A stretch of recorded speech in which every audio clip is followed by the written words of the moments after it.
మాలతీని పెళ్లి చేసుకో సపరేక. మాలతీని పెళ్లి చేసుకుని నాకు కావాలి నువ్వు. రే మాలతిని మాత్రం వదిలిపెట్టాను రా. దీన్ని అంటావా ఎలాగాలో వదిలించుకుంటా. సరేప్ప.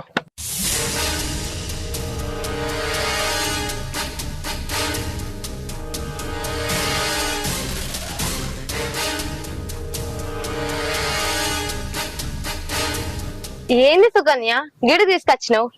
అదేం లేదక్క, నీకు ఒక విషయం చెప్పాలని ఇక్కడ వరకు రప్పించిన. అవునా, ఏంటిది? ఆ మేనేజరు నువ్వు అనుకున్నంత మంచోడు కాదక్క. వాడు నీతోటి మిస్బిహేవ్ చేయడం నేను చూసిన. ఇంతకు ముందు ఒక అమ్మాయిని కూడా అలాగే చేస్తే ఆ అమ్మాయి కూడా జాబ్ వదిలేసింది. ఆ తర్వాత వాడు మాయలు నేను పడ్డా అక్క. నా గురించి నన్ను లొంగ తీసుకోవడం గురించి సొంత పెళ్ళని కూడా చంపుకున్నాడు అక్క. వాడు అంత దుర్మార్గుడు.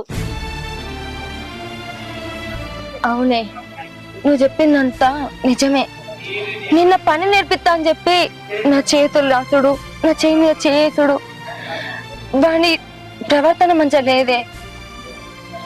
నేను ఈరోజు ఆఫీస్కి రాననుకున్నా, కానీ మా ఆయన చేసిన పెండింగ్ వర్క్ అంతా అట్లనే ఉన్నది. ఎట్లా చేసి ఆయన వర్క్ అంతా కంప్లీట్ అయినాక నేను ఇంట్లో ఉంటా. అప్పటిదాకా వర్క్ వస్తేనే